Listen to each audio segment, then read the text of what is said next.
Ako po si Miss Winnie at ito ang ating kwento. Magandang araw po. Ako po si Kara, 60 years old. Ito pong kwentong ibabahagi ko sa inyo ay nangyari noong taon 1992. Kung kailan 5 buwan kasal pa lang kami ng aking yumaong asawa. Naitago na lamang po natin sa pangalang Miggy. Nais ko lamang po sanang ibahagi sa inyo ang kwentong ito nang sa gayon ay lubos niyong maintindihan kung bakit sa maagang edad na 27 noong mga panahong yon ay nabiyuda ko at hindi na nakapag-asawa pang muli.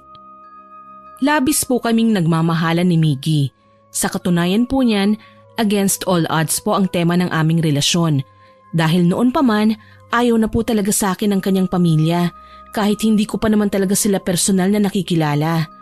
Aminado naman po ako na hindi ako perpektong asawa. Ngunit may mga bagay talaga na kung minsan ay labis tayong nabubulagan. May mga bagay tayong nagagawa o mga salitang nasasabi na hindi natin namamalayan nakakasakit na pala sa kapwa. Mahal na mahal kita, Kara. Ayoko magkahiwalay pa uli tayong dalawa. Ganoon din ako, Miggy. Kaya nga gusto kong magpakasal na tayo Alam kong hindi papayag ang magulang ko sa gagawin natin. Pero papayag ako sa gusto mo. Lahat gagawin ko. Mapasaya ka lang, mahal ko. Yaman din lamang na ikakasal na tayo. Hayaan mo kung ipaalam ko sa iba ko pang kaibigan ang plano natin. Ayokong ikasal na dadalawa lang tayong haharap sa altar ng simbahan, Miggy. Simbahan? Hindi ba pwedeng sa west na lang muna? Miggy, minsan lang tayong ikasal. Bakit kailangan sa west pa? Gusto ko sa simbahan. Gusto kong maging sikat kahit minsan lang sa buhay ko. Sa tingin ko naman, hindi kalabisan ang aking request kay Miggy. Ano ba naman ang kasal sa simbahan? Hindi siya mahihirapang ibigay yun sa akin. May steady siyang trabaho, may sapat na ipon, may sariling bahay at munting babuyan na alam kong kapag ikinasal na kami ay isa din ako sa makikinabang. Nang makita ko siyang saglit na natahimik, umakto akong nagtatampo. Pinagkrus ko ang aking mga braso at ipinakita ko sa kanya na kunwari maiiyak na ako. Alam ko naman talaga na makukuha ko siya sa ganito. Hindi niya ako matitiis. Maya-maya nga, lumambot ang ekspresyon ng kanyang muka. Sige, gagawin natin yung gusto mo. Pero makikiusap lang ako. Huwag na tayo mag-imbita ng maraming bisita. May sakit si nanay, baka ma-stress siya at alam mo naman hindi siya sanay na humarap sa maraming tao. Babe, hayaan mong masanay si nanay paminsan-minsan. Siyempre kapag ikinasal na tayo, kailangang makaharap siya sa family ko. Alam mo naman na marami-rami din kami, hindi ba? May mga lolo at lola pa ako, mga tita at tito, mga pinsan. Isama mo ng mga kaibigan ko at mga kakilala. Kagaya nga ng inaasahan, walang nagawa si Miggy sa aking mga request sa kanya at pinagbigyan niya ako. Naisagawa kaagad ang pamamanhikan kung saan dito ko nakilala ang kanyang nag-iisang kapatid na babae na si Ate Melissa. Base sa aking obserbasyon, hindi palang ngiti si Ate Melissa. Palagi siyang seryoso. Lahat ng sinasabi niya ay pino at hindi kababakasan ng biro. Yun nga lang, mahilig sumuway si Ate Melissa. Lahat na lang napupuna niya. Ikaw pala ang kasintahan ni Miggy. Masaya ako na makilala ka. Ako din naman, masaya kang makilala, ate. Hindi ka ba nagpupupo sa nakatatanda sa'yo? Bakit ate? Kailangan pa ba yun? Hindi ako sinagot ni Ate Melissa. Nakikita ko ang reaksyon sa kanyang muka. Dismayado. Ewan ko ba, may mga panahon talaga na dire-diretso akong nagsasalita na hindi ko namamalayan na nakakasakit na pala ako sa iba. Sabi nga nila, dapat daw i-filter ko muna ang mga gusto kong sabihin bago ko ilabas sa bibig ko. Kaso lang, nakasanayan ko na Ang hirap baguhin ang ugaling nasa akin na talaga. Kaya naman kahit may napapansin na akong pagtabang sa pakikitungo sa akin ni Ate Melissa, deadma pa rin ako. Iiling-iling na iniwan niya ako at kinausap ang aking mga magulang. Ako naman, pabaliwalang nilapitan si Miggy. Ni hindi ko na binati ang nanay niya, dinaan-daanan ko lang. Naalala ko kasi ang sabi ni Miggy na hindi raw sanay makipag-usap sa ibang tao ang ina niya. Siyempre ayokong mabwisit sa akin ng matanda, kaya naman umiwas na lamang ako. Napansin yata ito ng aking kasintahan, kaya kinuusap niya ako. Babe, hindi mo man lang binati ang nanay ko. Babe, hindi sa ayaw ko siyang pansinin. Naiilang lang kasi ko eh. Sabi mo hindi ba, hindi siya sanay na makipag-usap sa iba? Anong malay natin? Baka maburyong lang siya sa akin. Okay na ako sa ganito. Ninitian ko naman siya kanina eh. Sagot ko. Subalit naging mapilit talaga si Miggy. Ipinakilala niya ako ulit sa kanyang nanay kaya wala akong nagawa kundi ang magmano sa kanya. Sa isang sulok, napansin ko si Ate Melissa na tahimik lamang na nakatingin sa akin. Humingiti-ngiti naman siya sa ibang kaanak ko na naroon. Pero napapansin ko talaga ang pagkibot-kibot ng labi niya na para bang may inuusal na mga salita. Noong mga sandaling yun, hindi ko na pinansin ang mga bagay na para sa akin ay simple lang naman at pwede nang kalimutan. Tutal hindi lang din ako ang maingay at medyo masakit magsalita nung mga oras na yon. Sa katunayan, isa ang aking tita na kanina pa binubulungan ng family side ni Miggy na medyo matapobre raw. Para sa akin, nagiging honest lang naman ang aking tita. Pinrangka niya talaga si Miggy kung kailan ang aming kasal, kung saan, paano ang magiging honeymoon at kumusta kaya ako kung magiging Mrs. Miggy de Leon na ako pagkatapos ng seremonyas ng kasal. Ang sagot naman ni Miggy ay palaging ganito. Sa part pong ito ay pag-uusapan pa namin ng maayos ang tungkol sa kasal. Plano kasi namin ng simpleng wedding lang. Kakonti ang bisita at kung pwede, sa bahay muna ang honeymoon. Hindi ko po kasi pwedeng iwanan ng nanay ko eh. Pero babe, nariyan naman si Ate Melissa para bantayan ng nanay mo. Tsaka isang beses lang tayong ikakasal, ano ba? Napapahiyang napatingin si Miggy sa iba pa naming bisita. Alam kong masyado na akong nagiging demanding, pero gusto ko lang naman ang best para sa aming dalawa. Wala din naman siyang nagawa, lalo na sa bandang huli, ako pa din ang nasunod sa aming dalawa. Naging bongga ang aming kasal, maraming bisita. Sa isang mamahaling hotel na ganapang reception, doon na din ang aming honeymoon. Natupad ang sinabi ko na si Ate Melissa muna ang magbabantay kay Nanay Feli sa bahay nila. Ayun nga lang, kinaumagahan, nagising na lang kami sa natatarantang tawag sa amin ng aking hipag. Sinugod raw niya ang aking mother-in-law sa ospital. Na-stress raw ang matanda at hinahanap si Miggy kaya kahit hindi pa dapat tapos ang pagsasaya namin ng aking asawa, napilitan kaming pumunta sa ospital. Pumasok kami sa ward kung nasaan si Nanay Feli. Napuna ko, marami ding pasyente doon. Kabado naman na nilapitan ng aking mister ang kanyang nanay at kapatid. Kumusta si nanay, ate? Heto, katutulog lang. Kagabi ka pa niyan hinahanap eh. Ang sabi ng doktor, mild stroke daw. Kaso medyo nahihirapan siyang magsalita. Bumuntong hininga ako at napahalukip-kip. Nang mga sandaling yun, gusto kong magtampo. Okay naman si nanay eh. Kaso ang daming rason nitong ate ng asawa ko. Sinasadya lang yata para maistorbo kami. Hindi ko napigilan ang sarili ko na magkomento. Ate, kaya naman siguro nai-stress si nanay dahil nasa ward siya nakapwesto. Bakit hindi mo siya ikuha ng private room para naman peaceful ang pagpapagaling niya? Babe! Totoo naman ang sinasabi ko, Miggy. Nagawa niyo ngang bigyan ako ng engranding kasal eh. Dapat sana nilubos mo na. Sa private room mo na ilagay si nanay para hindi na tumatawag-tawag pa sa telepono yang si ate. Teka, babe. Anong sinabi mo? Bago-bago mo pa lang sa pamilya namin, ganyan ka na magsalita. Ano bang ipinagmamalaki mo? Ate, nagsasabi lang naman ako ng totoo. Alam nyo, hindi na natin dapat pinoproblema ang bagay na to eh. Maliit na issue lang naman eh. Maliit para sa'yo, para sa amin hindi. Sa tingin mo ba, magtitiis si nanay sa ward kung may pera pa kaming magagamit para sa kanya? Hindi. Alam mo kung bakit? Kasi naubos na sa mga luho mo. Ang lakas ng loob mong magdemand ng kahit ano sa perang pinaghirapan ng asawa mo. Nanlaki ang mga mata ko dahil sa mga sinabi ni Ate Melissa. Hindi ko akalain na pagsasalitaan niya ako ng ganon. Dito ko napagtanto na hindi na simpleng bagay ang gusto niyang mensaheng ipaabot sa akin. Malinaw na ayaw niya sa akin. Dinadaan lang niya sa init ng ulo. Pero naiinis siya sa lahat ng gusto kong sabihin. Pumalag ako at hindi ko na inisip kung ano-ano ang lalabas sa aking bibig. Alam mo Ate Melissa, Wala ka na yatang karapatan na sumbatan ako sa lahat ng ginastos niyo sa akin. Siyempre, ginusto ng kapatid mo na magpakasal. Normal lang na maglabas siya ng pera. Tsaka bakit ang init ng ulo mo sa akin? Hindi ba dapat sarili mo na lang ang pinagtutuunan mo ngayon ng pansin? Kita mo, naunahan ka na ng kapatid mo. Sigaw ko na mas kinagigil niyang lalo. Pati si Miggy napatakip ng muka sabay hila sa akin palabas ng kwarto.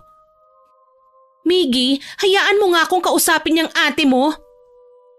Tama na, okay? Ako muna makikipag-usap kay ate, please.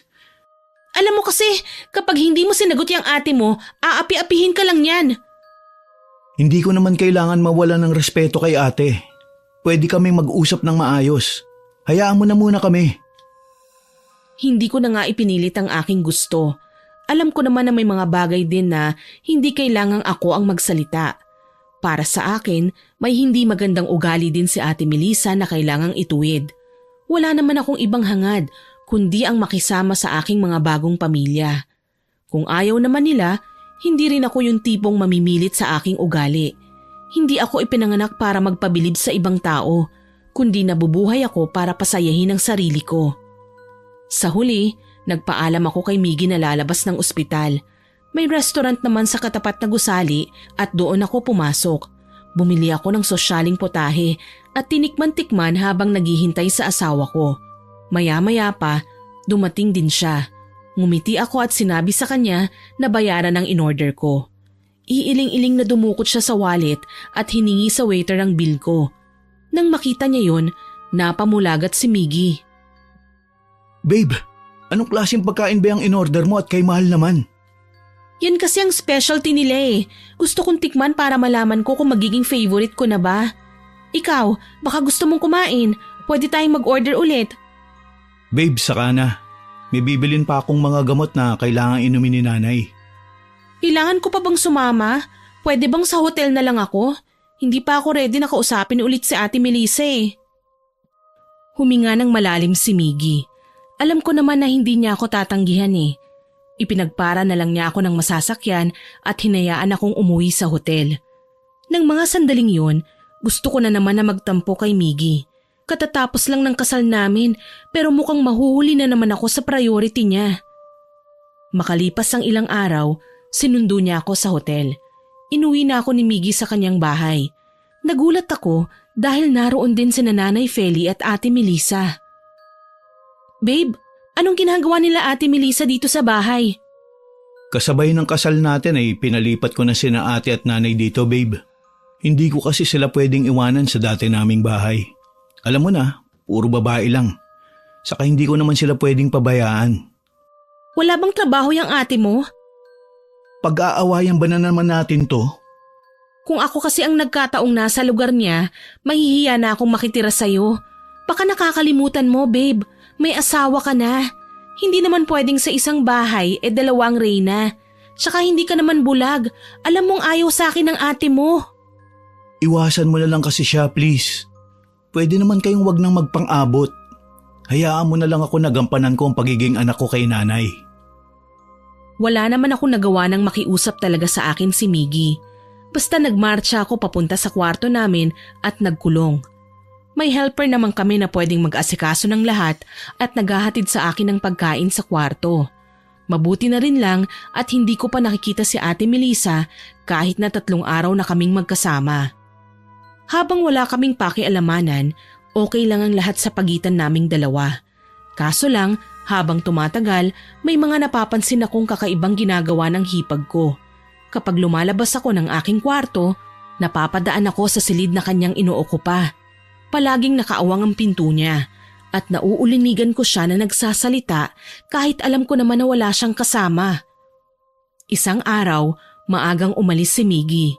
Pupunta siya ng opisina. Ako naman ay nagpaalam, nagagala kasama ng aking mga kaibigan. Pumayag naman siya.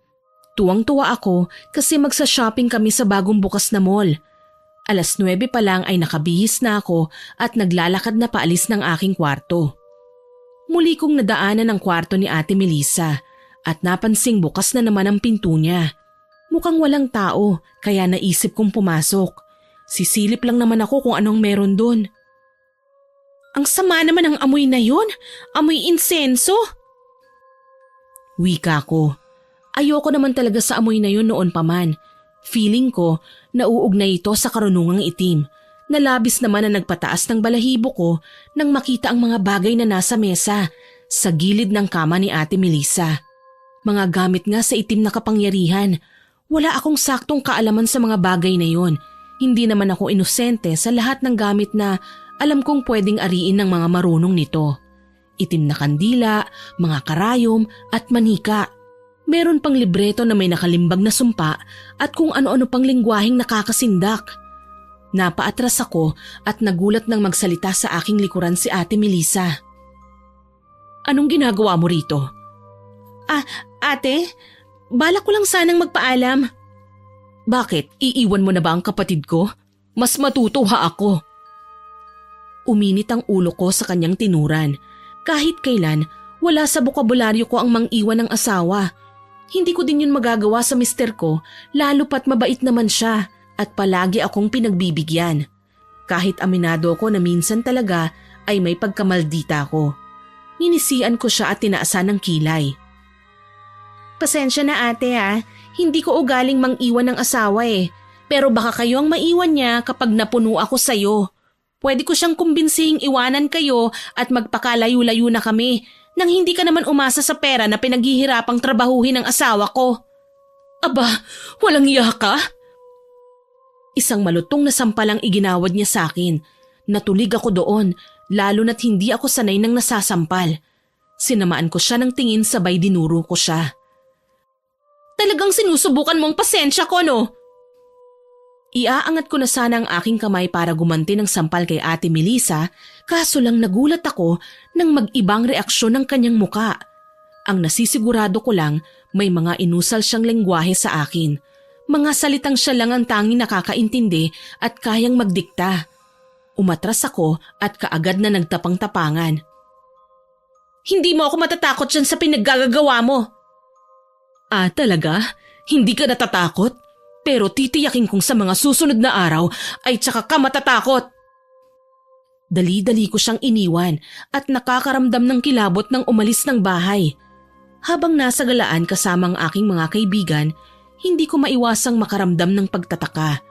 May kapangyarihang itim ba si Ate Melissa? Kapag naaalala ko kasi ang mga katagang inuusal niya, sumasama ang pakiramdam ko at nawawalan na ng lakas para kontrahin siya. Nagbigay ito sa akin ng ideya para matyagan siya. Tuwing nasa bahay ako, palihim ko siyang pinagmamasdan.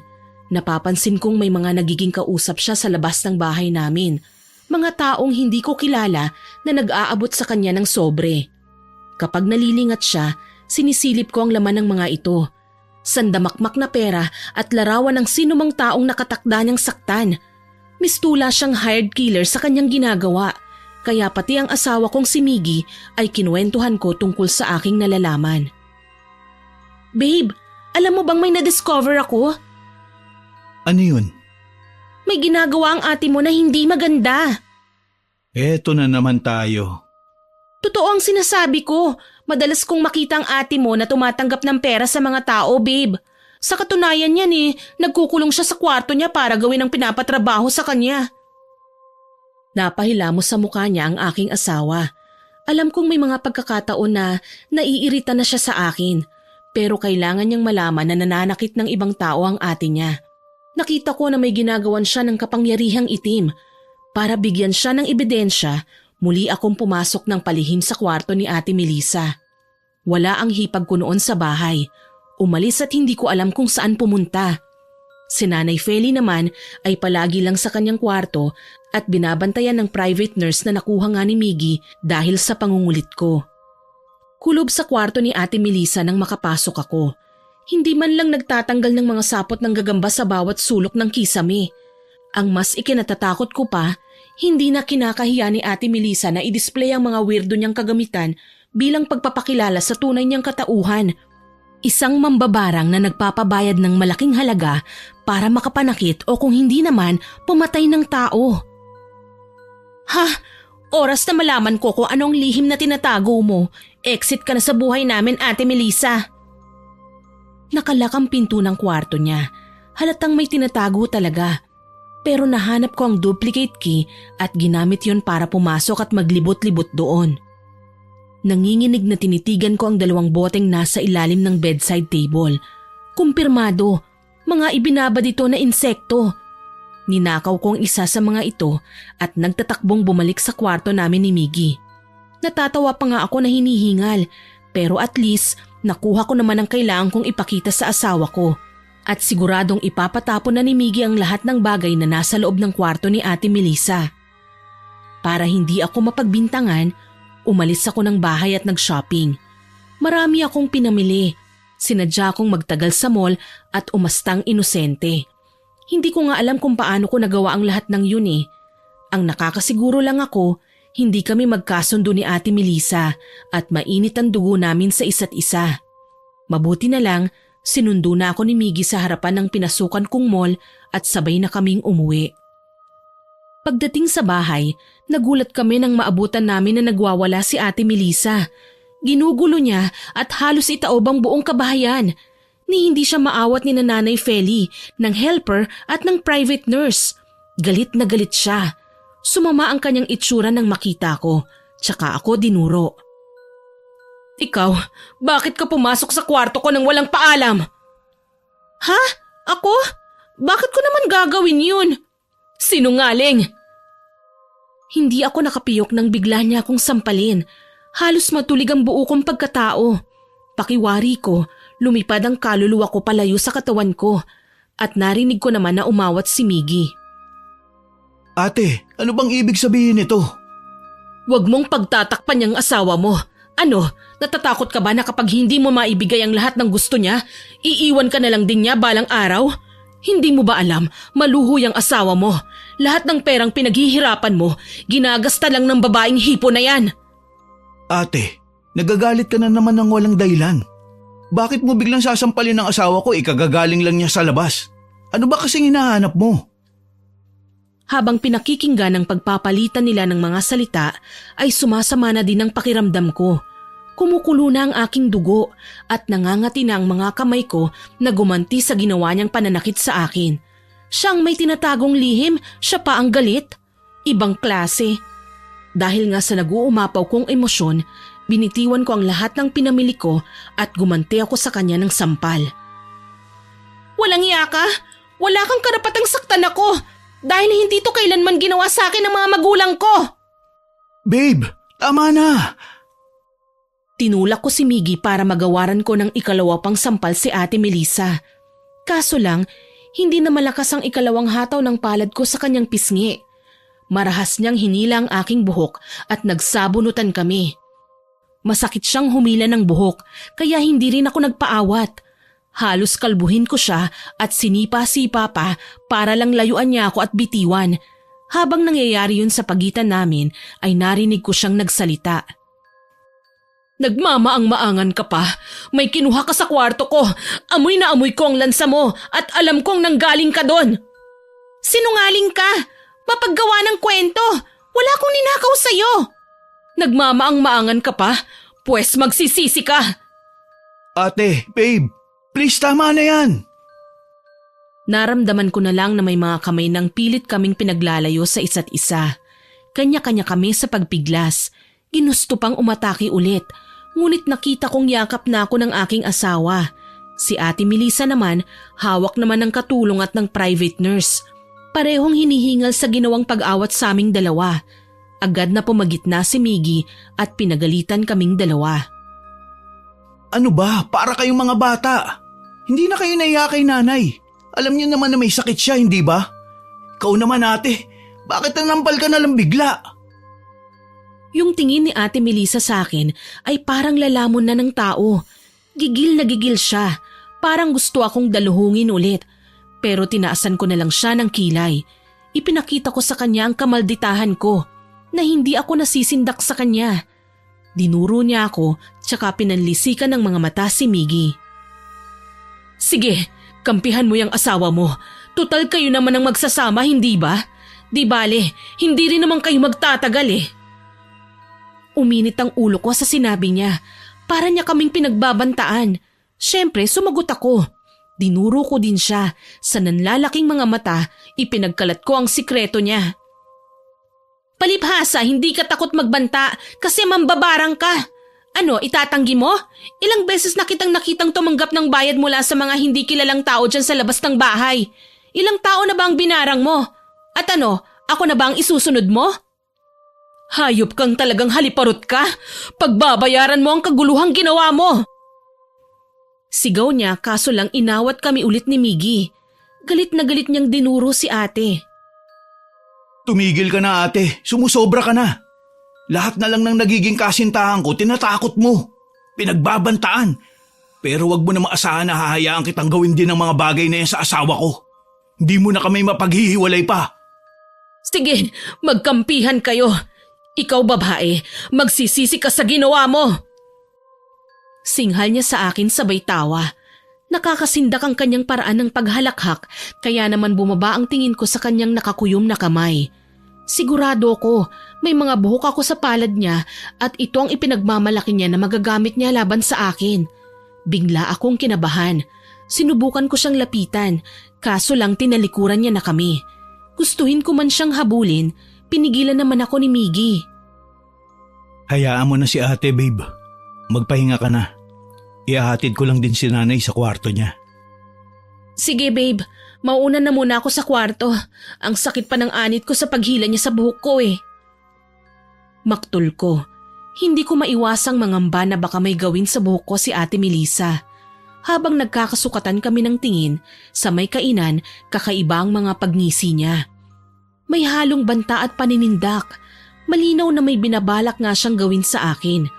Hinintay ko si Miggy at ipinakita sa kanya ang garapong ninakaw ko nang makapasok siya sa kwarto. Bakit mo ba kasi kinuha yan, babe? Kaya naman pala galit na galit sa'yo si ate. Talagang kakampihan mo siya, babe. Alam mo ba kung anong bagay na ito? Ginagamit niya sa pambabarang. Ginagamit niya para makapanakit ng tao. Matagal ko nang alam yan, okay? Pero hindi naman niya yung ginagamit sa amin basta ba hindi rin namin siya pakikialaman. Namin? Paano naman ako, babe? Hindi ko gustong ginagawa niya. Pwede kayong madamay. Ipasunog mo na kasi ang mga gamit niya na may kinalaman sa kapangyarihang itim. Sa pamamaraan na yon, hindi na siya makakapanakit ng basta-basta dahil wala siyang magagamit. Huwag mo nang hintayin kayo naman ang saktan niya. Nagpapasakop siya sa dilim, babe. Sa pagkakataong ito, maliwanag na walang sino man ang maaalala niyang kaanak o kadugo niya na sinasaktan kapag nagpapasakop o nagpapasapi sa kadiliman. Hintakot kong wika sa kanya. Mabuti na lang talaga, napa-oo ko si Miggy. Sinabi niya na ako na raw ang bahala na kumuha ng mga gamit ni Ate Melissa at lilibangin lang niya ang kapatid niya sa labas. Sinamantala ko naman na gawin yon nang magising kami ng maagang maaga. Planado ko na ang lahat. Papasok ako sa kwarto ni ate para kunin ang mga ginagamit niya pati na ang pinagdududahan kong buhok ko na nakuha niya sa pananabunot niya sa akin. Kaso lang, napatda ako. Pagpasok ko sa kwarto, wala na si ate. Hindi na din namin siya mahanap kahit sa ang sulok ng bahay. Ang sabi pa ni nanay, namataan niya si Ate Melissa na maagang umalis at sumakay ng tricycle. Wala naman daw sinabi sa kanya kung saan pupunta. Ang mas ikinagimbal ko pa, nawawala ng mga gamit niya sa loob ng kwarto. Literal na malawakang paglalayas ang kanyang ginawa dahil hindi ko na mahanap ang mga gamit niya. Bakante at malinis na ang kwarto. Dahil doon, nagwala ako. Hayop! Walang yang Melissa na yan. Kapag may nangyaring masama sa akin, papatayin ko talaga siya. Ay! Babe, bakit ba ang aga mong nagwawala? Nagtaka ka pa? Wala nang ate mo rito. Umalis na siya. Dinala niya ang mga gamit niya. Teka nga, hindi ba dapat masaya ka? Gustuhin ko man, hindi ko magawa, babe. Delikado ang buhay ko sa kanya. Alam kong may binabalak siyang masama sa akin, lalo na't hawak niya ang ilang hibla ng buhok ko. Dala ng desperasyon, kahit wala namang nangyayari sa akin, ay umalis ako ng araw na yon at kinausap ang nanay ko. Nagsumbong ako sa kanila. Kagaya nga ng inaasahan, nagalit kay Melissa ang mga kapamilya ko. Alam kong naging magkaaway kami, pero masaya ako dahil wala na siya sa bahay. Ang problema ko na lang kapag binarang niya ako. Mabuti na lang at may nirekomenda si Mama na isang kilala niyang manggagamot, si Aling Belen na taga Quezon Province. Talagang bumiyahe pa ako kasama si Miggy para lang makausap ang nasabing manggagamot, para makahingi ako ng pangontra laban sa kanyang masamang balak sa akin. Mula sa ilang oras na biyahe, huminto ang sinasakyan naming kotse sa isang lumang bahay na gawa sa kawayan at pawid. Malawak ang bakuran, pero maraming halaman na sa tingin ko ay ginagamit ng matanda sa kanyang panggagamot. Tingin ko tuloy gumaan ang aking pakiramdam. Hindi ko pa man nakakausap ang matanda, animoy magaling na ako. Nauna akong bumaba kasunod si Miggy. Babe, sigurado ka ba sa gagawin mo? Ibig kong sabihin, ilang araw na ring wala sa bahay si Ate Melissa. Wala naman nangyayari sa'yo, hindi ba? Kailangan pa bang may mangyari sa akin bago ko magpagamot, babe? Baka nakakalimutan mo. Ate mo ang gumagawa ng kaguluhan sa buhay natin. Huwag mo naman konsentihin ang mga kalokohan niya. Wala naman akong sinasabing ganyan, babe.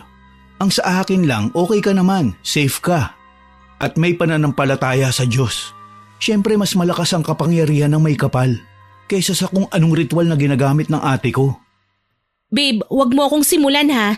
Hindi ka ba natatakot? Tawag ka ng tawag sa Panginoon para sa proteksyon pero hindi mo nga mahila sa kabutihan niyang kapatid mo? May sa demonyo. Teka, sobra naman yata yan, babe. Totoo naman ah. Una pa lang, nararamdaman kong ayaw na niya sa akin. Ako pa ang maluho? Ako pa ang gastadora? Aba, sino itong nagpapaampon kahit may kakayahan naman na magtrabaho? Hindi ba't siya?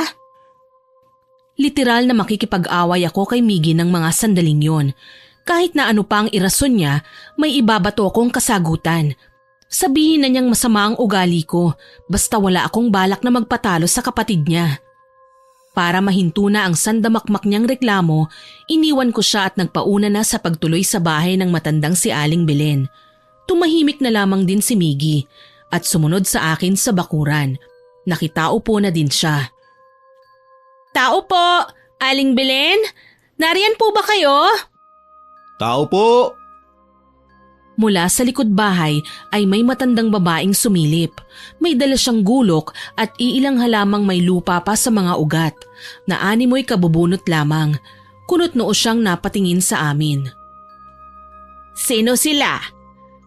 Kayo po ba si Aling Belen? Oo, ako nga. Sino ba kayo? Ako nga po pala si Kara. Siya naman po ang asawa ko, si Miggy. May kailangan po sana kami sa inyo eh. Wika ko sa kanya. Naintindihan kagad ni Aling Belen ang mga simple kong katagang yon. Nauna siyang pumasok sa bahay tsaka kami itinuro sa kawayang sofa niya na nasa pinakasala. Maupo kayo. Maraming salamat po. Umalis sandali si Aling Belen kaya kinalabit ako ni Miggy. Para bang mas concerned siya sa kanyang kapatid, sakali man na may maisip akong paraan para kontrahin ang mga pinaggagawa niya sa akin. Maya-maya pa, bumalik si Aling Belen at may dalang-dalawang tasang may lamang umuusok na kape. May tinapay ding nakalagay sa supot na yung tipong nabibili sa mga tindahan. Oh, heto, magmerienda muna kayo habang pinag-uusapan natin kung ano ang sadya ninyo. Ang totoo po niyan, Aling Belen. Gusto po sana naming magpatawas, Aling Belen. Medyo nagkaroon po kasi kami ng hindi pagkakaintindihan ng aking hipag at natuklasan kong may kaalaman siya sa pambabarang. Hindi ko pinansin ang panlalaki ng mga mata ni Miggy nang tahasan kong sinabi kay Aling Belen na natuklasan ko ang tungkol sa mga garapon at pagtanggap ni Ate Melissa ng bayad para makapanakit ng tao. Ipinaliwanag ko sa kanya na may mga ginagawang hindi maganda ang aking hipag at natatakot ako na baka ako na ang susunod niyang barangin dahil nasa kanya ang buhok kong nahablot niya noong nagsabunutan kami. Tumango-tango si Aling Belen tsaka ipinatong ang kanyang palad sa aking kamay. Naniniwala ka ba sa Panginoon, iha? Opo naman, naniniwala po ako sa may kapal. Kung ganon, wala kang dapat ikatakot. Hindi mo kailangan maalarma kahit ilang beses ka pang barangin ng iyong hipag. Kung naniniwala ka sa Panginoon at alam mo sa iyong sarili na wala ka namang kasalanan, hindi ka tatablan sa kahit na anong paraan ka pa niya saktan. Pero Aling Belen, magbabayad naman ako eh. Bigyan mo na lang kasi ako ng pangontra. Iiling-iling na tumayo si Aling Belen sa kinauupuan at saglit na nagtungo sa kanyang kwarto. Sa kanyang pagbalik, may dala na siyang bracelet na sa tingin ko ay siya din ang gumawa. Oh, heto. Isuot mo. Hindi lang pangontra sa pambabarang ang pulseras na yan. Pwede ka ding protektahan sa mga masasamang elemento at engkanto. Thank you po, Aling Belen. Inabutan ko siya ng pera pero nagtaka ko nang hindi niya tinanggap. Ang sabi pa niya, hindi raw siya nagpapabayad para sa kanyang serbisyo.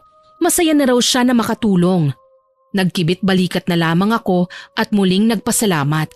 Matapos ang pag-uusap naming yon ay nagpaalam na kami. Sa pagkakataong ito, si Miggy naman ang hindi kumikibo sa akin. Tinaasan ko siya ng kilay. Huwag mong sabihin ikaw naman ang nagtatampo, babe. Sus, hindi ko kailangan yan. Mas gusto ko ang suporta mo. Kailangan nating mapatigil yung ate mo sa pinaggagawa niya. Alam ko naman kung paano. Napakunot noo ako sa sinabi ni Miggy. Parang kanina lang ang dami niyang reklamo. Tapos ngayon, nakangisi lang siya at tipid na tipid magsalita. Ano na naman kaya ang ibig niyang ipahiwatig? Kinausap ko siya ng kinausap na nasasagot naman niya ng maayos. Kaso lang, nag-iibang kanyang aura at kinikilabutan ako. Napapansin ko din na papabilis ng papabilis ang pagtakbo ni Mickey ng kotse. Hinawakan ko siya sa balikat. Babe, hinay-hinay ka lang naman. Wala naman akong ginagawang mabilis, Kara. Alam kong labis na nakakagulat ang sinabi niyang yun. Tinawag niya akong Kara na kahit minsan simula nang magkarelasyon kami ay hindi niya ginawa. Mas lalo pang bumilis ang takbo ng aming kotse at hindi ko na siya maawat pa. Nang hindi sinasadyang makatingin ako sa rearview mirror, gayon na lamang ang pagkagulat ko. Kitang-kita ko si Ate Melissa na nakaupo sa backseat at malademonyong nakangisi sa akin. Para makatiyak, lumingon ako sa likuran at wala namang nakita.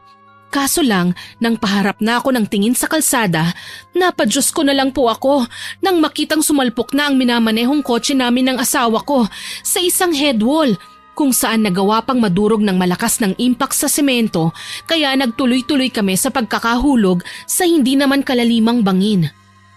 Nagpagulong-gulong kami at makailang beses akong nabagok hanggang sa nanlabo na ang aking paningin. Humihinga pa ako noon pero nagulat ako nang pareho na kaming duguan ng aking asawa. Para makahingi ng tulong, bumisina pa ako ng ilang beses hanggang sa may makapansin sa amin. Sigawan na lamang ang aking narinig bago ko tuluyang nawalan ng malay.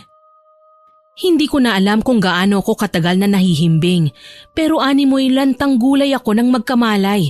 Nasilaw pa ako sa liwanag ng ilaw at puting pintura ng kisame na bumungad sa akin. Nasaan ako? Nangihina akong tanong. Tsaka ko lang napagtanto na may ibang nakabantay pala sa akin. Isang babae. Nang lumingon siya sa akin, bahagya siyang ngumiti. Kara, salamat naman at nagising ka na. Napakunot noo ako. Makailang beses na inalala ang babae na nasa harapan ko. Kaso lang, hindi ko siya maalala. Kapag pinipilit ko naman, tila mababasag ang ulo ko sa labis na sakit. Nagpumilit akong bumangon. Maging ang mga nangyari sa akin o nakaraang kabataan ko ay hindi ko rin maalala. Blanko ang aking isipan. Teka lang, mag-iingat ka naman at baka mabinat ka. Sino ka? Pasensya na pero hindi talaga kita kilala eh. Sumilay ang isang malawak na ngisi sa labi ng babae. Maya-maya pa, hinawakan niya ang aking kamay. Noong mga sandaling yon, wala akong ibang maramdaman kundi kilabot. Hindi ko na lang pinahalata dahil ayokong ma-offend ang babae na wala namang ibang ginawa kundi ang bantayan ako. Hindi mo na ba maalala? Ako ang nag-iisa mong kapatid, Kara. Ako si Ate Melissa. Ate Melissa? Tama, ako nga. Ano, kamusta ang pakiramdam mo? Hindi ko po maigalaw ang mga paa ko eh. Ano bang nangyari sa akin, ate? Naaksidente ka. Buti na lang hindi ka napuruhan. Huwag kang mag-alala. Hindi naman permanente ang nangyari sa mga paa mo. May pag-asa ka pang makalakad. Mabuti naman po kung ganon, ate. Salamat sa pag-aalaga sa akin dito, ah. Tumango lamang si ate sa aking sinabi. Ipinaliwanag niya sa akin na wala daw akong maalala marahil dahil sa ilang beses kong pagkakabagok sa aksidente. Ewan ko ba, wala talaga akong maramdamang kung anong kagaanan ng loob sa kanya. Pakiramdam ko ay may gagawin siyang hindi maganda, kahit na siya naman talaga ang nag-alaga sa akin. Gayunpaman, naging matyaga siya sa pag-aasikaso sa akin hanggang sa lumipas ang mga araw at dineklara na pwede na akong umuwi. Sakay ako ng wheelchair na itinutulak naman ni Ate Melissa. Isinakay niya ako sa isang rent-a-car at bumiyahe kami sa hindi ko matukoy na lugar. Ang alam ko lang, malayo kami sa city. Huminto kami sa isang tila ancestral house na malayo sa kabayanan. Kailangan mong magpahinga pagdating natin sa bahay, ha? Opo, ate. Maraming salamat po. Dito ba tayo nakatira? Oo. Ito ang bahay natin. Pati ba ito hindi mo maalala? Umiling ako at humingi sa kanya ng pasensya. Wala talaga akong maalala sa kung ano man ang nangyari sa akin sa nakaraan. Kung sino ang kasama ko sa pagkadisgrasya o kung talaga bang kapatid ko si Ate Melissa.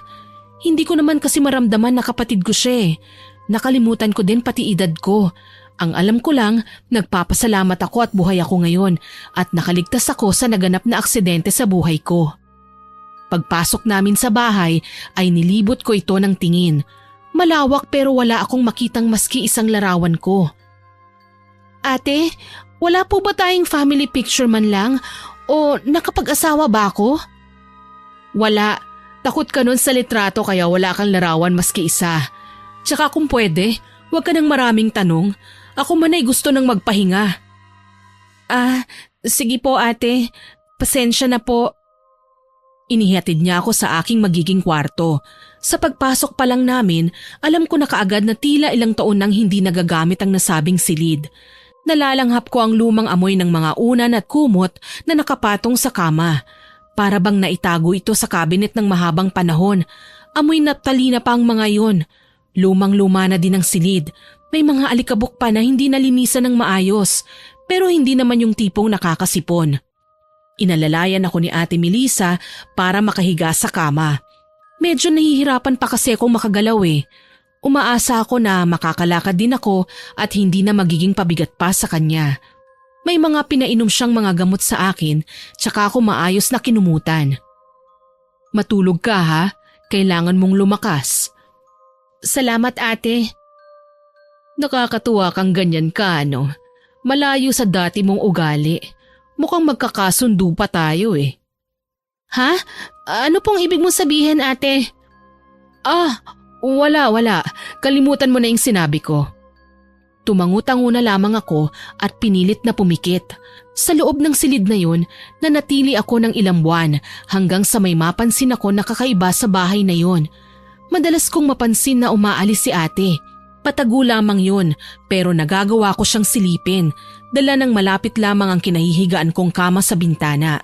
Natatanaw ko siyang sakay ng kotse at sa kanyang pagbabalik may mga dala na siyang gamit. May mga pinamili at mga supot na hindi ko naman alam kung para saan. Minsan nakita ko siyang may kausap sa bakuran. Narinig ko ang salitang barang at lilimitahan lang daw ng 2 buwan kailangang mamatay na agad. Kinilabutan ako doon. Hindi ko alam kung ano o sino ang mamamatay kaagad. Ang alam ko lang, kailangan kong magsimulang maglihim kay ate. Idagdag pang may mga panahon na ang creepy niya talaga, sobra. Tipong patutulugin niya ako ng mga bandang 7:00 ng gabi at magigising naman ng hating gabi. Madalas ko siyang magisnan sa gilid ng aking kama. Nakatayo lang at walang katinag-tinag. Hindi ko alam kung may mga binabalak ba siyang masama dahil nga nakangisi lamang siya at may inuusal na mga lengguwaheng hindi ko maintindihan kung ano.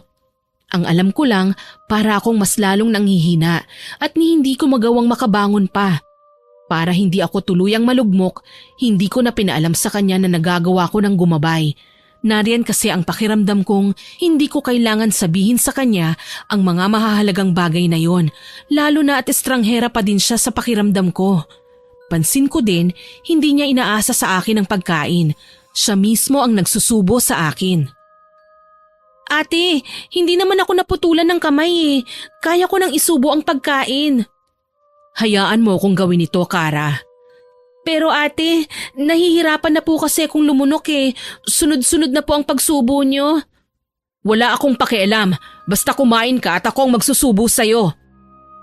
Natigilan ako sa biglaang pagbulyaw niya sa akin. Bigla akong natakot. Parang sa isang iglap, naging kay weirdo na niyang tignan. Hindi na din ako lumaban pa. Pati sa pagliligo, siya na ang gumagawa noon para sa akin. Kahit pa nga sabihin niyang pareho namang kaming babae, nariyan sa aking puso na hindi ako sanay sa mga ginagawa niya para sa akin. Hindi ako sanay na pinaliliguan at naiilang ako sa mga ginagawa niya. Ate, ako na pong bahala sa pagsisipilyo. Kaya ko na po. Babantayan pa rin kita. Bilisan mo na riyan.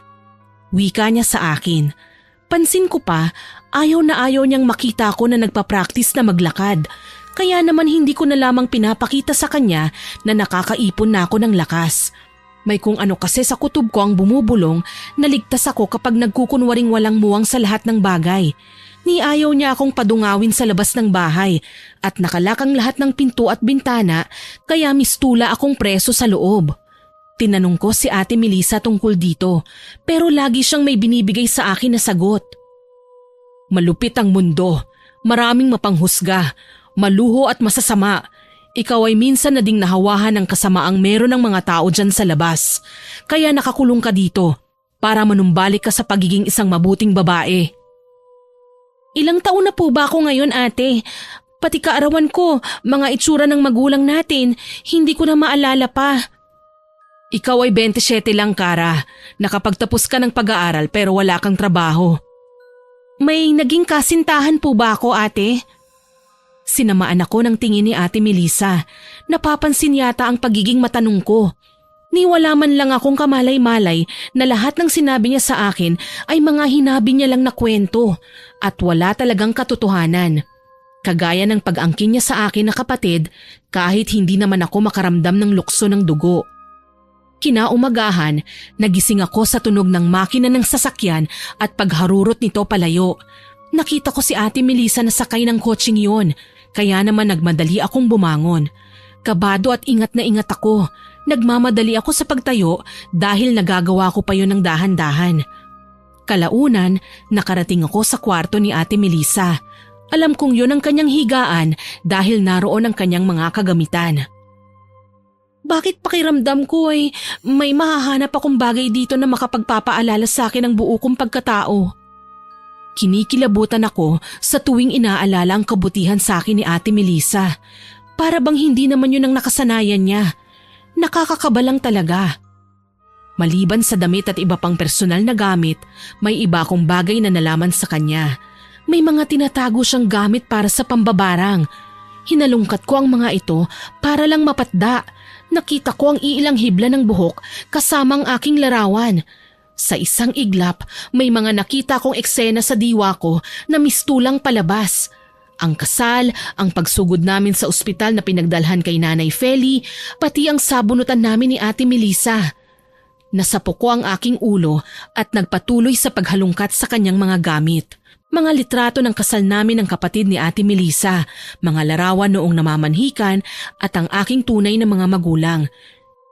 Hintakot akong napayakap sa aking sarili nang maalala ko si Miggy at ang paglapit ko kay Aling Belen. Naiangat ko ang aking braso at nakita ang bracelet doon. Hindi man lang ito natanggal sa braso ko. Ang mas ikinagimbal ko, paano ko nakalimutan na may asawa ako? Nagtaas baba ang dibdib ko sa tindi ng emosyon. Hindi ako makapaniwala sa mga naging takbo ng sitwasyon sa buhay ko. Anong nangyayari at nakalimutan ko ang lahat ng nangyari sa akin noon. Mangyak-ngiyak na hinablot ko ang ilang bungkos ng pera sa kama. Kailangan kong makalabas. Mabuti na lang sa paggawi ko sa kusina ay may nakita kong palakol. Ginamit ko itong pangwasak sa pinto. Wala sa sariling lumabas ako ng bahay. Kahit nahihirapan, ginamit ko ang aking lakas para makaparaman lang ng kahit na truck na dekarga. Nagtanong-tanong na din ako kung nasa ang banda ko at swerte naman na nasa Quezon Province pa rin ako. Pagdating sa bayan, nagtanong ako kung saan nakatira si Aling Belen. ginamit ko ang perang kinuha ko kay Ate Melissa para ihatid ako ng karwaheng dati ng marami sa lugar na yon. Pagdating sa pamilyar na bakuran, nagpasalamat ako sa mga naghatid sa akin at kinalampag na ang pinto ng manggagamot. Aling Belen! Aling Belen! Tulungan niyo po ako! Abay katanghaling tapat ah! Sino ka ba at ang ingay mo? Aling Belen! Kara! Buhay ka! Bakas ang pamimilog sa mga mata ng matanda nang makita niya ako. Dali-dali niya akong hinila papasok ng bahay niya. Jasking bata ka! Ano bang nangyari sa'yo? 3 buwan ka nang nawawala. Ang buong akala namin ay kasamang nasunog ng kotse ang bangkay mo. Ano? Yun talaga ang totoo. Hindi ba't nanggaling kayo rito sa bahay? Ilang kilometro lang ang naitakbo nyo ay naganap na ang aksidente. Natutup ko ang aking bibig sa labis na gulat. Naalala ko ang bawat detalye ng kay Linaw. Nagawa ko pang ang makahingi ng tulong eh. Ang kaso lang, hindi ako sigurado sa mga sumunod na nangyari sa akin. Dahil nang magising na ako, nasa isang ospital na ako noon. Si Mickey, may balita po ba kayo sa asawa ko? Ikinalulungkot kong sabihin sa ito, iha. Pero ang iyong asawa ay pumanaw na. Ano? Hindi totoo yan. Hindi papatay ang asawa ko. Inalo lamang ako ni Aling Belen. Pinakalma at may kinuhang dyaryo. Naging trending na balita pa lang ang aksidente na nangyari sa amin ni Miggy. Ang mas ikinahagulgol ko, nabasa ko sa balita na dead on the spot si Miggy, habang ako naman daw ay missing. Duda ng mga otoridad, baka may mababangis na hayop ang pinagtulungan kainin ng bangkay ko at walang iniwang bakas kung saan naroroon ang mga labi ko o kung meron pa mang naiwan. Umiiyak na hinarap ko si Aling Belen. Hindi ako nababaliw, Aling Belen, pero si Melissa ang nakita ko bago kami na aksidente. Siya ang may kagagawa ng mga bagay na ito. Pinatay niya ang sariling kapatid niya para pagdusahin ako. Ang mabuti pa, huwag ka na munang bumalik sa inyo. Kailangan mapagplanuhan natin ng maayos kung ano nga ba ang dapat natin maging susunod na hakbang. Hayop na Melissa yan? Porke wala akong naalala pagkatapos ng aksidente, sinamantala niya ang kahinaan ko. Baliw na siya, Aling Belen. Isa siyang demonyo. Tama ka sa sinabi mong yan. Dahil matapos kayong madisgrasya, nanaginip ako. Isang nakakatakot na panaginip patungkol sa kanya. Alam mo, kailangan mo munang manatili rito. Isang malakas na mambabarang si Melissa. Kailangan manatili ka sa bahay kung ayaw mong mapahamak. Huwag kang mag-alala. Ipapaalam ko sa nanay mo ang nangyari sa'yo. Yun nga ang ginawa ni Aling Belen. Pagkalipas ng 1 linggo, dumating ang aking ina. May dalang mga gamit. Nagiiyakan pa kami at nagpapasalamat sa Panginoon dahil sa pagpapanatili niya sa amin na ligtas. Buong akala ko, magiging ligtas na talaga ako ng tuluyan. Hindi ko akalain kahit na nasa poder ako ng manggagamot ay hindi ako makakaligtas sa barang na isinasagawa sa akin ni Ate Melissa. Nagising ako isang hating gabi na masakit ang aking tiyan, tipong maduduwal at nahihilo. Gustuhin ko mang magpunta sa banyo ay hindi na ako nakaabot pa. Nagkalat ako sa sahig kaya tinawag ko na ang aking ina at si Aling Belen. Bakit? Anong nangyari? Nanay, Aling Belen, tulong! Anong nangyayari sa'yo? Dali-dali niyang binuksan ang ilaw habang si mama naman ay inaalalayan ako. Gayon na lamang ang pagkasindak namin nang makita ang mga bagay na isinuka ko. Dugo na may halong mga halamang ugat na hindi ko alam kung saan nanggaling. Nanlaki ang mga mata na napatingala ako kay Aling Belen. Ito na ba ang kinatatakutan ko? Nangyayari na ba? Malamang nagwawala si Ate Melissa sa galit nang malaman niyang tumakas ako sa bahay na pinagdalhan niya sa akin. Ang papa ko naman ay hindi namin kasama dahil kinailangan niyang hintayin ang update ng pulis. Lalo na at nilagay na sa most wanted list ang pangalan ni Ate Melissa at may patong siyang reward sa ulo. Desidido kaming kasuhan siya at ipakulong dahil malakas ang kutob ko na may kaugnayan siya sa naging aksidente namin ni Miggy. Ni hindi ko man lang napagluksaan ang asawa ko. Anong nararamdaman mo? Medyo makati po ang aking lalamunan. Parang may nakabara po. Tapos itong tiyan ko, ang sakit. Parang may kung ano sa loob na gustong kumawala at butasin ang aking katawan. Huwag kang mag-alala. Lalabanan natin ang mambabarang. Kumikilos na siya at naghahanap lang ng tiyempo para mapatay ka at hindi tayo papayag. Huwag po sana akong pabayaan ng Panginoon, Aling Belen. Patnubayan niya po ang gagawin niyong panggagamot sa akin. Pumikit ako at nagdasal ng taimtim. Alam kong may naging atraso din ako kay Ate Melissa. Pero hindi ko naman kasi magawang isipin kung paano niya nagagawa ang mga bagay na ito. Paano niya magawang mambarang? Umiyak ako habang pinakikiramdaman ang aking sarili. Napaiyak pa ako sa takot nang mapansing bahagyang lumobo ang tiyan ko. Sinubukan naman ni Mama na ipadala ko sa ospital pero ako na ang tumanggi. Hindi naman magagamot sa doktor itong karamdaman ko eh. Hinayaan kong si Aling Belen ang gumamot sa akin. Nagagawa ko naman na gumaling pero pabalik-balik ang aking karamdaman. Habang tumatagal, mas nagiging malala. Mas lalong nagiging kagimbal-gimbal ang aking kalagayan. Tuloy, naging mahirap sa akin na ayusin ang aking kalusugan. Nawalan ako ng ganang kumain at nahihirapang matulog sa gabi. Pati sa aking pagtayo, nahihirapan na rin ako. Nawalan ng lakas ang aking mga binti. Tila babalak ni Ate Melissa na lumpuhin ako at wag nang pagalingin. Tingin mo po ba, Aling Belen? Gagaling pa ako? Walang imposible sa Panginoon, Iha. Hindi ako tumitigil sa pangontra sa sumpang inihahampas niya sa'yo. Magtiwala lang tayo. Nang mga sandaling yun, nangungulubot na ang aking balat. Kumapal. Tila ba tinubuan ng maraming kalyo na sa tuwing kakamutin ko ay nag-aastang balakubak na sumasabog sa alikabok kapag nagugulo. Diring-diri ako sa sarili ko noon ni hindi ko magamit ang mga pampaganda na hindi mawala sa buhay ko dati. Ang aking mga lotion at pabango na tila ba mas pinakakapal ang aking karamdaman kahit magwisik lang ako ng kaunti. Nanginig ako sa labis na kalungkutan. Nawalan na nga ako ng asawa, nasira pa ang buhay ko. Ano na lang ang magiging kalalabasan ng kinabukasan ko? Wala na.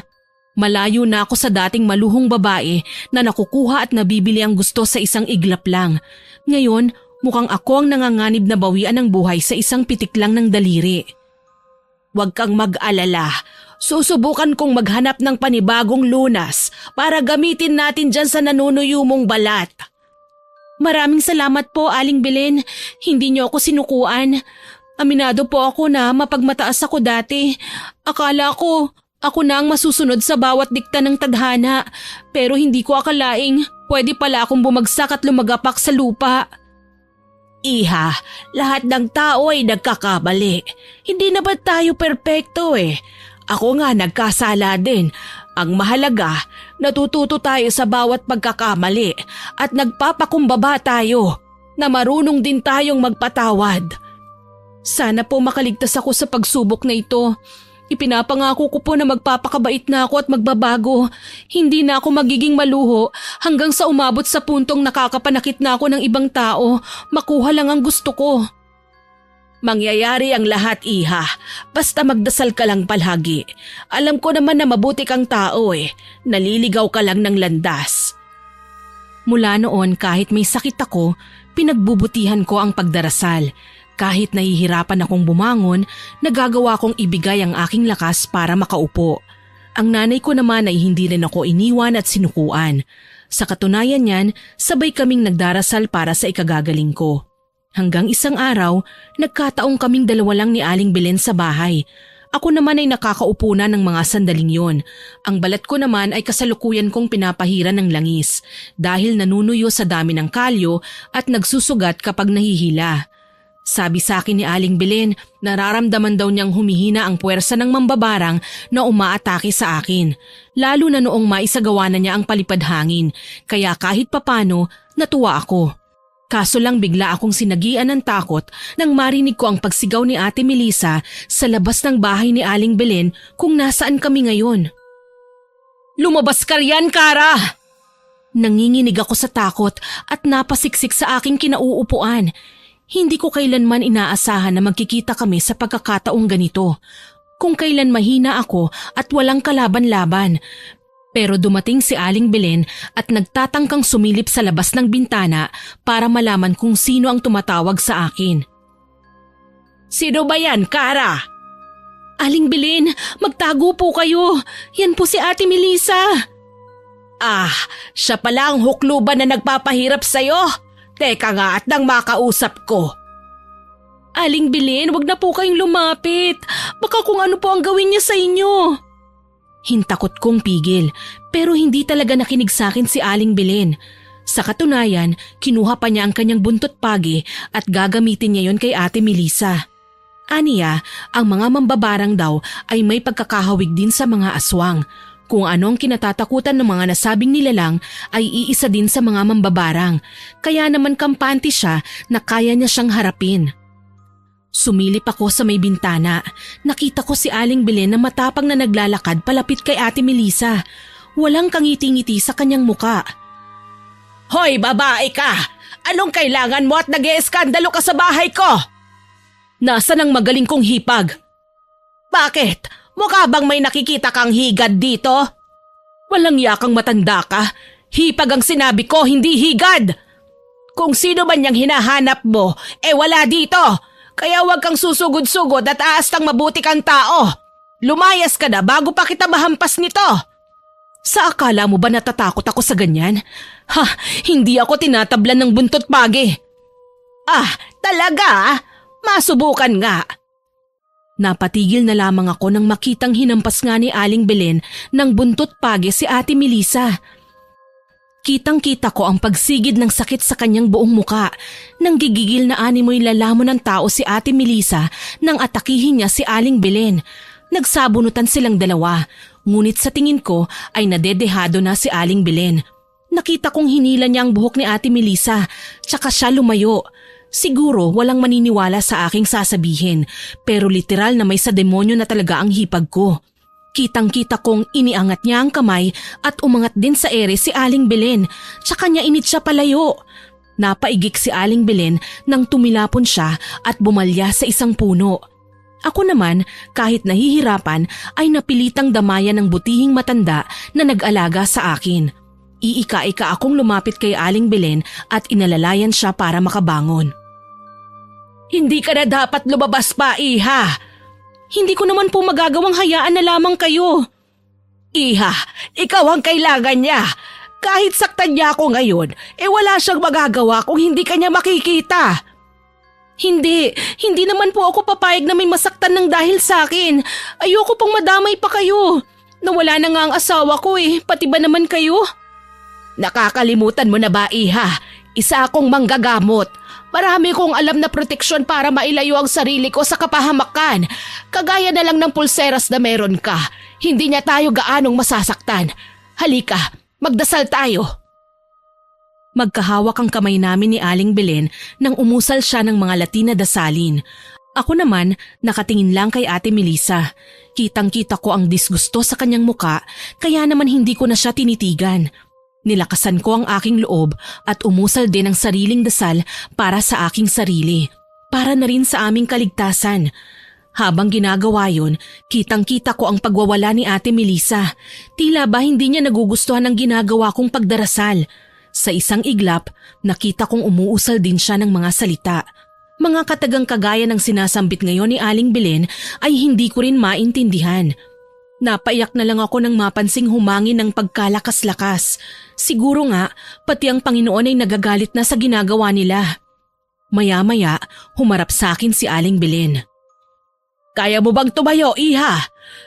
"Opo, kaya ko naman po." "Halika, magdahan-dahan ka lang sa paghakbang. Dito tayo sa loob ng bahay magpatuloy sa pagdarasal." "Paano po si Ate Melissa?" "Kung malakas ang pananampalataya natin sa Poong May Kapal, aalis din ang babaeng yan dyan." Tumango ako at pilit na nga niyang itinayo ang aking sarili. Kahit napakiwari ko ay para akong matutumba. Gustuhin ko mang maiyak, pinigilan ko ang aking sarili. Hindi ako pwedeng matalo ngayon. Hindi pwede kailanman. Kaya naman kaagad akong tumuwid sa pagtayo at mas binilisan ang paghakbang. Tiniis ko ang sakit hanggang sa dumating kami sa loob ng bahay. Nagulat ako nang magdugo na naman ang mga parte ng balat kong nanunuyo at may iba ng kulay ng likido na kasama ang dugong naglalabasan doon. Malapot na nana. Nagsisigaw ako at sinubukang pumunta sa gripo pero pinigilan ako ni Aling Belen. Huwag mong huhugasan ng tubig na galing sa gripo. Ito muna ang gamitin mo. Galing yan kay Father nung minsang magpunta ako ng kumbento. Inabot niya sa akin ang isang galon na may lamang holy water na galing daw sa simbahan. Wala namang pagdadalawang isip na inihugas ko yun kaagad sa aking mga sugat. At nagulat ako nang ilabas pa ni Aling Belen ang kanyang kamay na may hawak na mga hibla ng buhok. Ano po yan, Aling Belen? Ganito ang ginawa sa'yo ng mambabarang na yan, hindi ba? Pwes, ihanda mo ang iyong sarili dahil igaganti kita sa kanya. Kung ano man ang ginawa niya sa'yo, yun din ang ibabalik natin. Binasa din niya ng holy water ang buhok ni Ate Melissa. Nagulat ako nang makitang nagsisigaw ang babae sa labas. Umuusok ang kanyang katawan at parang nanunuyo ang kanyang balat. Hindi ako makapaniwala sa aking mga nakita. Aling Belen, huwag kang magtaka, iha. Ganyan talaga ang itsura ng mga taong hindi nananampalataya sa Diyos. Nasusunog na sa presensya ng impyerno kahit naririto pa sila sa lupa. Diyos ko, ngayon lang ako nakakita ng ganyan. Labis ang kasamaan ng babae na yan, kaya kapag bumalik ang karma sa kanya, ganyan din katindi. Napaiyak na lamang ako habang pinagmamasdan si Ate Melissa. Hindi ko alam kung maaawa ba ako sa kanya o hindi. Sa tindi ng parusang binigay niya sa akin, hindi ko na alam kung alin doon ang una kong ipatitikim sa kanya nang malaman naman niya na masakit ang ginawa niya sa akin. Maya-maya lang, nagulat ako nang bumagsak siya sa lupa. Nakapagtatakang sa ingay na nilikha namin at sa nakikita kong kaguluhan sa labas ng bahay, wala man lang kahit na sino sa mga kababayan ni Aling Belen ang nakiusyoso sa nangyayari sa amin. Isinatinig ko yon kay Aling Belen at nagulat ako sa isinagot niya. Iha, hindi si Melissa ang nagtungo rito para atakihin tayo, kundi ang kapangyarihan niya na may kakayahang magkatawag tao. Gayunpaman, lahat ng ginawa natin sa huwad na Melissa na nanggaling dito kanina ay mararamdaman niya at pagdurusahan. Asahan mong sa paglipas ng mga araw ay may darating sa ating balita tungkol sa kanya. Paano niyo po nalaman ang mga bagay na ito? Ako man ay minsan na naging kaugali mo. Maluho at mapagmataas din ako noon. Tingin ko nga sa aking sarili, Diyos at walang makahahadlang sa lahat ng naisin ko. Nagising na lang ako sa katotohanan nang mamatay ang anak ko at kinuha naman ng kalaban kong mambabarang ang buhay ng asawa ko. Kaya pinasok ko ang panggagamot. Umaasa ako na makakatulong ako sa mga taong naging biktima rin ng kapangyarihang itim na kagaya ko. Napayakap ako kay Aling Belen, kaya pala kahit ano pang nangyayari sa akin ay hindi niya ako sinukuan. Nagpasalamat ako sa kanya at muli ay naging dagdag aral na naman sa akin ang mga nangyari sa araw na yon. Makalipas ang ilang araw, napansin kong bumuti-buti na ang kalagayan ko. Nagagawa ko ng tumayo nang hindi pa ika-ika. Ang balat ko naman nagsisimula ng kuminis ulit. Nanumbalik na din ang laman sa aking katawan at hindi na ako butot balat. Tuwang na nalamin ako at halos maiyak sa labis na saya. Hindi ko alam kung paano mapapasalamatan ang butihing manggagamot na nag-alaga sa akin. Habang nagsusuklay, nagambala ako ng pagtawag mula sa kanya. Iha, may bisita ka! Sige po, Aling Belen, lalabas na po ako. Pagkalabas ko ng kwarto, nagulat ako nang makita ko si Nanay Feli, ang aking biyenan. Naka-wheelchair pa rin siya, luhaan ng mga mata at may hawak na lalagyan ng abo na nakapangalan kay Miggy. Nanay Feli? Ipinaliwanag sa akin ni Aling Belen na hindi pa din nakakapagsalita ng maayos si Nanay Feli. Nagpunta lang daw ang ginang sa kinaroroonan namin para ibigay ang mga labi ng aking yumaong asawa, kasama ang last will and testament niya. Karamihan sa kanyang mga ari-arian na naipundar ay mapupunta sa akin. Si Nanay Feli naman, kukunin na raw ng pinakamalapit pa nilang kamag-anak na nakabase sa Amerika. May inilagay din daw palang pera doon si Miggy para sa kanyang ina, sakali man na may mangyaring masama sa kanya. Nag-iyakan kami ni Nanay Feli. Kahit nahihirapan siyang magsalita, ay humingi siya ng kapatawaran sa ginawa sa akin ni Ate Melissa. Pinatawad ko siya at sa totoo lang, ang gaan ng aking pakiramdam. Aniya, nasa isang mental hospital daw si Ate Melissa. Nakakulong dahil tinangkang sunugin ng bahay nila na pinagtaguan sa akin ng babae. Malala na daw ang kalagayan ng babae at mukhang hindi na magtatagal.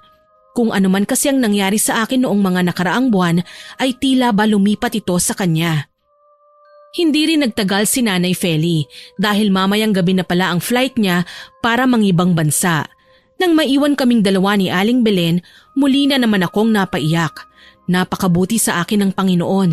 Binigyan niya ako ng ikalawang pagkakataon para mabuhay at hindi ko ito sasayangin. Sa tingin mo po ba, Aling Belen, gagaling pa si Ate Melissa? Oo naman, kapag natuto na siyang magpakumbaba at magpatawad.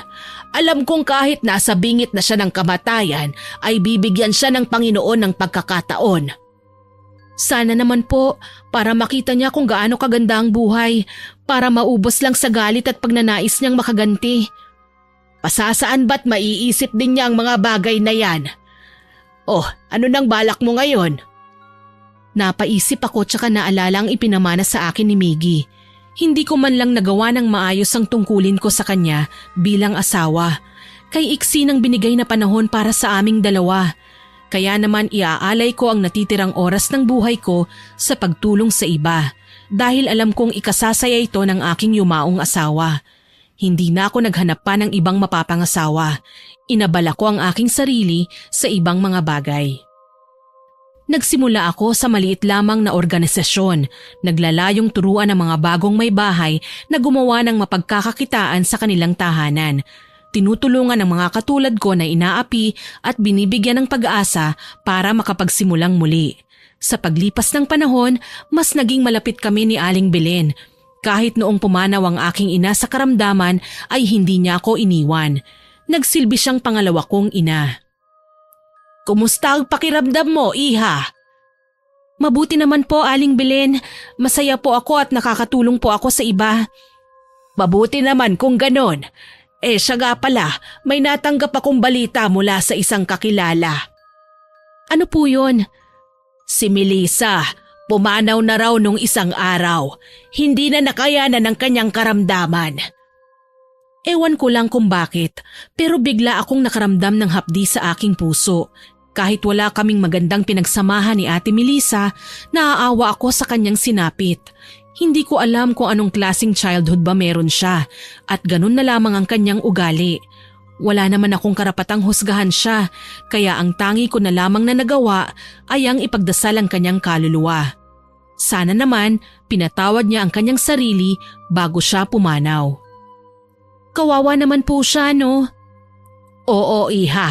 Nagpalamon siya sa galit, inggit at kadiliman, pati sarili niyang kapatid na gawa niyang patayin. Mabuting tao si Miggy, Aling Belen.